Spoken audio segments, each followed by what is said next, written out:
Espaço Entrevista de hoje, vamos tratar de um tema que está em pauta na Câmara dos Deputados, a Lei Paulo Gustavo de Apoio à Cultura. Se aprovada, essa lei vai liberar 3,8 bilhões para socorrer nos setores mais afetados pela pandemia, sendo um montante de 125 milhões para o setor cultural em Santa Catarina.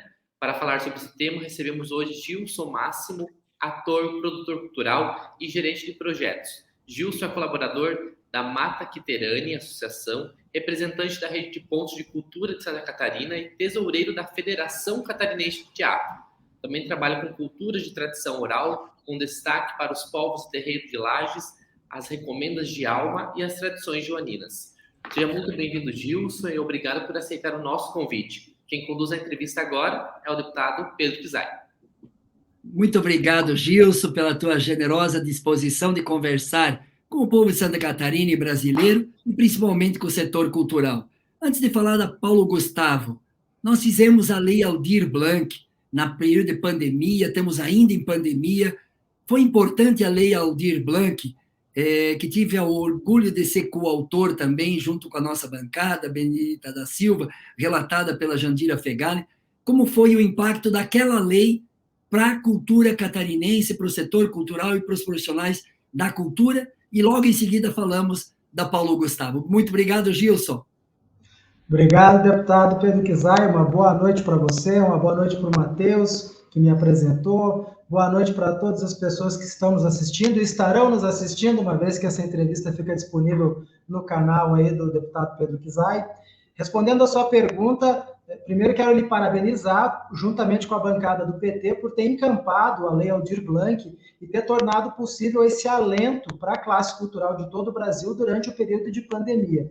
Foi super importante, foi a única política pública em esfera federal que foi implementada no período, e sabemos muito bem que não foi por vontade do governo federal, foi pela mobilização do Congresso Nacional, também pela pressão da sociedade civil, e aí capitaneado pela ala progressista, pela ala de esquerda dos deputados e senadores do governo, do Senado e do Congresso Nacional, da Câmara dos Deputados, e ela trouxe um alento para toda a classe cultural, porque ela também, coisa muito curiosa, né? Ela acabou avançando também no Pacto Federativo, naquilo que era a construção dos governos populares de Lula e Dilma, que era da descentralização do recurso e da chegada do dinheiro na ponta. Uma coisa muito importante da Lei Aldir Blanc foi que ela não fez distinção do menor ao maior município brasileiro, todos receberam de acordo com a forma que a lei previa.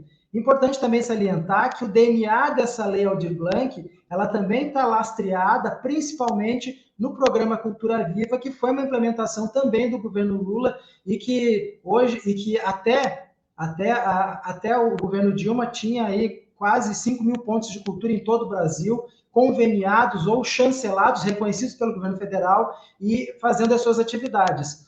E para encerrar essa minha participação nesse assunto, ressaltar que assim teve situações muito complicadas, ainda tem situações muito complicadas nessa área da arte e da cultura, pessoas que estavam vendendo os seus instrumentos de trabalho, músicos vendendo os instrumentos musicais, porque principalmente a gente depende de aglomeração de pessoas. Então, se não há aglomeração, como não era possível, ainda não é possível, ou com alguma restrição é possível a aglomeração de pessoas, imagina como o artista, o trabalhador da cultura, ele vai tirar o seu sustento. Lembrando também que é uma área que descentraliza demais o recurso. Uma das vantagens dessa área, da área cultural, é que a gente acaba gerando trabalho e renda para muita gente, porque para chegar o artista no palco, para ele ocupar os espaços, precisa de toda uma infraestrutura e de várias pessoas nessa cadeia produtiva. Muito bom, Gilson. Parabéns aí pela mobilização que vocês foram os grandes protagonistas para pressionar o Congresso e a gente conquistar a Lei Aldir Blanc. Depois nós renovamos a Lei Aldir Blanc para utilizar os 800 milhões, né, no caso aqui também em Santa Catarina, para que aquele recurso que não tinha sido usado até aquele período pudesse ser usado em 2021. E agora, Paulo Gustavo, semana passada era para votar, essa semana era para votar na Câmara e foi adiada a votação. Já foi votado no Senado, agora só falta na Câmara dos Deputados. Como o Alex aqui o Matheus comentou, são 3,8 bilhões para o Brasil, 125 milhões aqui para Santa Catarina, 4 milhões e pouco para a capital do estado, 60 milhões e pouco para o governo do estado e os outros 60 milhões para os municípios de Santa Catarina. O que precisamos fazer para aprovar a lei Paulo Gustavo, Gilson, e a importância dessa lei para o setor cultural catarinense? Então, nós como classe cultural no Brasil inteiro, estamos em franca mobilização, continuando a pressão, como você bem colocou, no Congresso Nacional, para que haja a votação e, consequentemente, a aprovação da Lei Paulo Gustavo.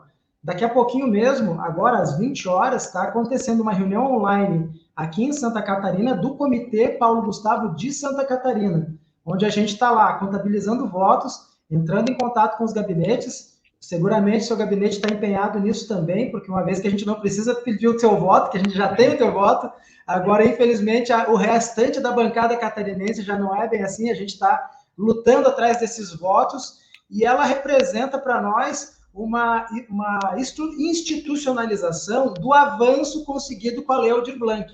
Isso também eu acho que é um fator muito interessante da Lei Paulo Gustavo, porque ela mantém esse mecanismo de descentralização dos recursos. E eu até estava ouvindo essa semana um áudio da colega sua, da deputada Jandira Fegali, que também está acompanhando esse processo da Lei Paulo Gustavo, onde ela coloca, né, brincando que a fonte de financiamento da Lei Paulo Gustavo, vinculada à Loteria da Cultura, a partir de 2023, pode representar um Fundeb da cultura, digamos assim, porque acaba criando uma fonte perene por uma política pública institucionalizada, descentralizada e no âmbito do fortalecimento do Pacto Federativo. Então, o que é importante para nós como classe cultural? Pressionar os deputados federais, depois ela volta para o Senado ainda, né, manter a pressão, e também uma discussão que hoje está muito em voga é que, oxalá, aprovemos a Paulo Gustavo, manter a mobilização, porque a gente vai vir aí com um processo muito duro, que é o processo eleitoral, um processo de transição governamental, que a gente tem que manter a sociedade civil mobilizada e atenta para que, de fato, a lei consiga ser cumprida e executada a partir de 2023. Olha aí o que o Gilson comentou. Vamos pressionar os deputados de Santa Catarina, todos os que apoiam a cultura, você que acompanha a importância da cultura para a cidadania, a importância do setor cultural, da indústria cultural, que gera oportunidade, que gera emprego, que gera renda, que gera dignidade para as pessoas que participam do setor e daqueles que vivenciam a cultura em Santa Catarina. E, portanto, é um setor estratégico para o desenvolvimento do nosso estado, do nosso país. Então, você que conhece o deputado federal da sua região, apoia, pressione, junto com os profissionais da cultura, para que eles votem a favor da Lei Paulo Gustavo, que é uma homenagem a um dos grandes artistas brasileiros, conhecido pela grande parte da população e da sociedade brasileira. E se nós conseguir aprovar, literalmente do jeito que veio do Senado, vai direto para a sanção, Gilson. Daí nem precisa voltar para o Senado. Se tiver alteração da lei, aí tem que voltar para o Senado, porque lá que iniciou o projeto de lei. Então, vamos participar, vamos se envolver. Eu escrevi um dos livros em homenagem a Ademir Rosa, grande diretor de teatro, Paixão pela Arte, Paixão pela Vida. A minha primeira lei como deputado estadual denominou o Centro Integrado de Cultura, o SIC, de Ademir Rosa, a sala de teatro. Um grande diretor, apaixonado pela vida, e, lamentavelmente, aos 46 anos, nos deixou, que foi abatido por um câncer, e deixou novo, com um dinamismo na área da cultura, que foi uma referência para tantos profissionais na cultura catarinense. Então, Gilson, eu queria dizer, qual é o papel da cultura para o futuro de Santa Catarina e do país? Não tem muito negacionismo nesse momento da ciência, da educação e da cultura? Falam até de perseguição aos profissionais da cultura. Você acha que a cultura vai nos libertar?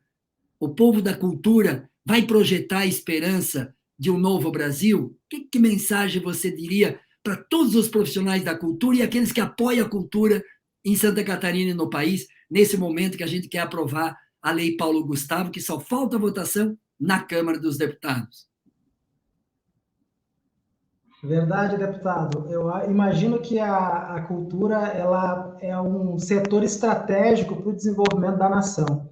Bem lembrado que eu acabei me equivocando na informação, de fato, a gente espera que agora na Câmara dos Deputados ela seja aprovada como ela veio e vá para a sanção. Agradeço a sua correção.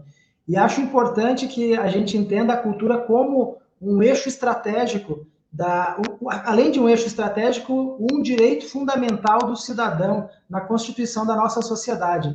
Acredito e trabalho nesse sentido, no sentido de levar uma cultura também dentro daqueles 3 eixos que a gente trabalhou tanto, o eixo simbólico, o eixo econômico, o eixo cidadão, ou seja, o que a cultura representa em termos de valores para o seu povo, o que é que ela agrega de valor, o eixo econômico, que é a geração de emprego e renda, e contribuição para o desenvolvimento econômico e social, e o eixo cidadão, que é essa garantia de direitos e a garantia da colaboração para a criação de um cidadão, de uma cidadã de consciência crítica, que consiga fazer uma leitura de mundo mais empoderada, mais autônoma. E por isso, naturalmente, assim como a ciência, como a educação, como o senhor bem comentou, foi uma das áreas mais perseguidas por esse governo horroroso que, infelizmente, hoje ocupa o Palácio do Planalto.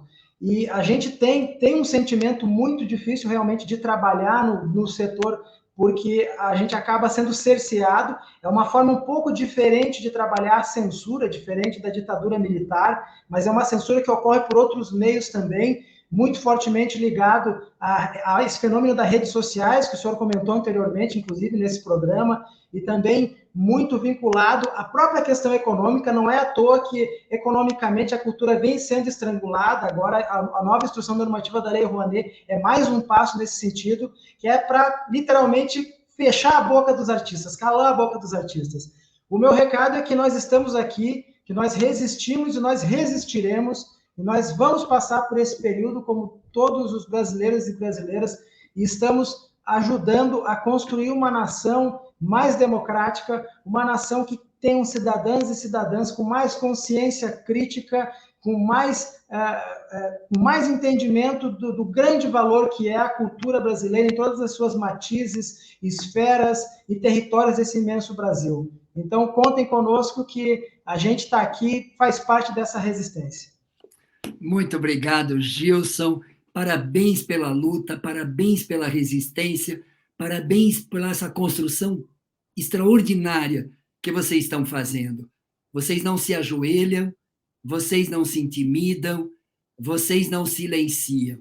E a arte e a cultura, em pleno nazismo e fascismo, e os nazistas odiavam os artistas, porque os artistas, em plena opressão e morte, faziam arte, faziam poesia, faziam música, que vai chegar a um outro mundo, que vai chegar a uma outra realidade, e projetava a esperança para superar aquela realidade de sofrimento dos nazistas, dos fascistas, que tem tantos neofascistas, neonazistas aqui no nosso Brasil, que não quer valorizar a cultura do nosso povo, da nossa juventude. Então, parabéns, Gilson, em teu nome, todos os profissionais da cultura aqui em Santa Catarina, no nosso país, e continuamos mobilizados, porque depois de aprovado na Câmara, nós precisamos pressionar para que o presidente não vete a lei, mas sancione a lei e cumpra a lei.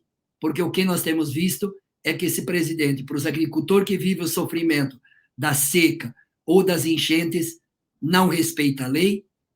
Nas lutas dos direitos do povo em relação à pandemia, não respeita a ciência e não protege a vida, e na cultura não consegue atender o mínimo e fundamental, e tem lá uma secretaria com status de ministério, de Regina Duarte, de Farias, de Mário, né, aquilo lá que é um escândalo de alguém poder dizer que é do mundo da cultura.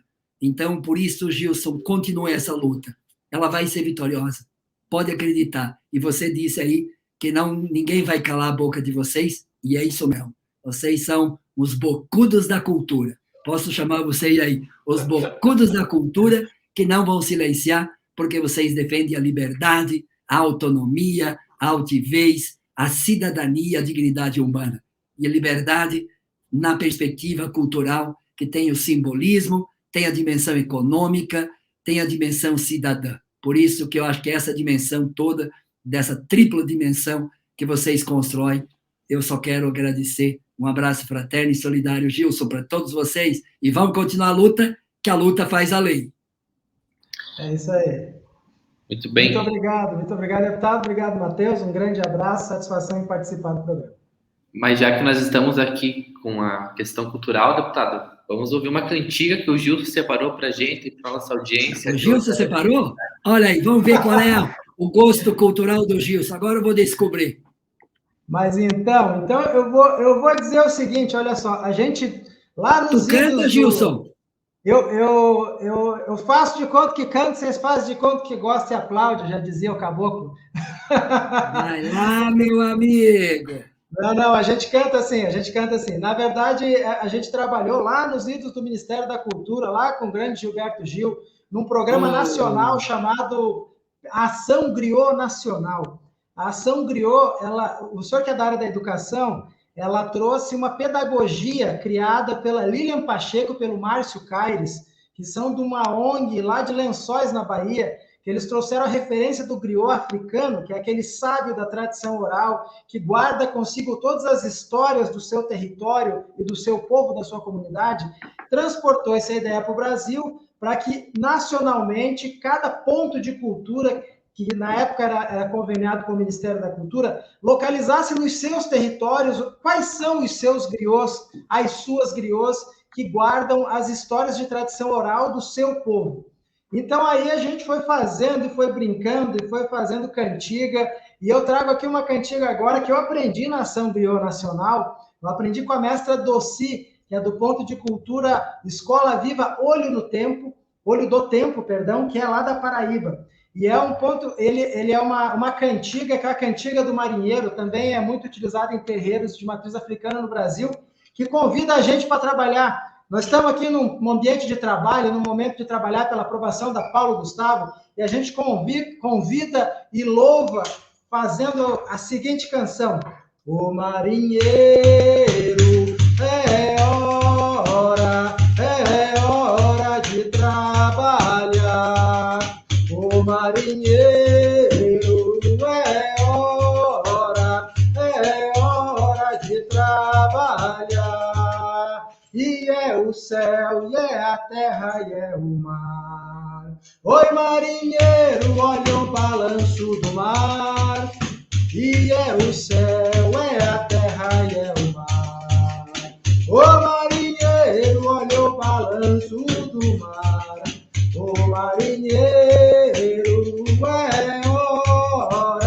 é hora de trabalhar. Ô, marinheiro, é hora de trabalhar. E é o céu, e é a terra, e é o mar. Ô marinheiro, olha o balanço do mar. E é o céu, é a terra, e é o mar. Ô marinheiro, olha o balanço do mar. Viva a cultura brasileira! Salve uma saudação e que aprovemos a Paulo Gustavo! É isso aí! Viva a cultura brasileira! E aí vamos tomar uma cachaçinha quando aprovar Paulo Gustavo, né? Assim será! Assim será!